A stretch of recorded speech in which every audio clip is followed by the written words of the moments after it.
Hello everybody, this is Albert with Green Tea House. I hope you're doing well today. Today we're going to talk about what exactly is a habit tea.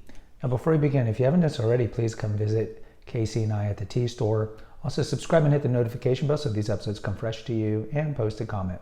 So what is a habit tea? We do have a playlist here called The Fundamentals of Tea, where we have very similar titles. What exactly is white tea? What exactly is green tea? What exactly is Turkish tea? And so forth. So we know that there are 6 categories or families that come from Camellia sinensis, the tea plant: green, white, yellow, oolong, black, and dark teas. But there's also the hybrids, like what is Russian tea? So there's certain cultural differences that you can do to these teas. So like, for example, Russian tea, what is Turkish tea? These are normally black teas. But I thought it'd be interesting to do like, what is a habit tea? So to be clear, habit is not a family of Camellia sinensis. It's not even a country's way to drink a tea. What I mean by what is a habit tea is, I think as humans, you think about, we are used to routine. We are used to our own cultural customs and habits. And so a habit, of course, is something that we do every day. And there's going to be people who tell you that it's very good for you to, let's say, make your bed every day, do the little things, because the little things, if you can develop a habit, lead to better, bigger habits. And so when it comes to habit teas are simply going to be teas that we drink every day. And even somebody like me, I have access to scores of teas, but I will drink the same teas. I do have an episode here. Casey and I have an episode on what are our 5 favorite teas. Day in, day out, I kind of drink the same teas, whether at home or here or at the tea store. I always start every morning with a ginger pu'er, or sometimes a ginger turmeric pu'er, and then I'll get that probiotic goodness, and then I'll jump to the other side of the spectrum and do a green. And then after that, I'll do my session of the green. A session is normally I'll do 3 infusions. And then after that, I'll jump somewhere in the middle, yellow, a white, and whatnot. And what I've noticed is, like other humans, right? We have access to, let's say, 50 ice creams, but typically we're gonna eat our favorites. And then when we eat an ice cream we haven't had in a long time, we're like, oh, I forget how good this is. And it's the same thing with tea. If you look about like, what teas do you drink normally at home? What you have in your pantry? You're gonna be drinking the same teas, right? Because the mindset's kind of like, well, I like this tea, I had it, I'm just going to keep drinking. Oh, it's the next day, and then the sun will come out tomorrow, as Annie says, I'm going to drink the same tea. And then sometimes when you dig through your cupboard, like, well, I haven't had this tea in a long time, and you try it, you're like, oh man, I forget how good this is.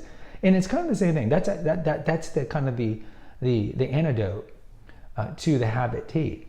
And so with me, my habit teas are going to be ginger pu'er or ginger turmeric pu'er. And then when I go to the greens, I tend to always go to like just the straight greens, like a sencha or a gunpowder or a longjing. I typically don't drink a lot of the scented, even though they're organic, like a jasmine green, or I typically don't do a Moroccan mint or a genmaicha. Not that these aren't great teas. I'm a purist. I just kind of stick to the type of tea. But here, more often than not though, sometimes I'll be like, you know what? I haven't had an Iron Goddess of Mercy in some time. So I'll grab the Iron Goddess of Mercy and I'm like, oh my God, I forget how great this is. Or I'll grab a white peony. Oh my God, I forget how good this is. So I think it's important that you do mix it up a bit. Their habit teas are fine, especially habit, anything is fine if it's a good habit. So if you have a habit of eating McDonald's for breakfast, lunch, and dinner, obviously that's not a good habit. But as humans, we tend to eat the same breads, the same dishes, the same things every day. And when it comes to Camellia sinensis or to tisanes, to herbals, I think that we need to acknowledge that, yeah, we typically like the same teas, but we need to open it up more. We need to mix it up more. And I've talked about before at the tea store about how if you really want to dive into tea, you really should keep a tea journal. Because especially if you go to a tea store, and you know, my store only has 50 teas. You go to a legit tea store, they're gonna have 150 teas. How are you gonna remember what that tea tastes like, what it smelled like, what its notes were? You're not. So if you keep like a book, or bring your journal, your diary, whatever, and just keep a note. Oh, on this day I tried, whatever. You tried Dongding.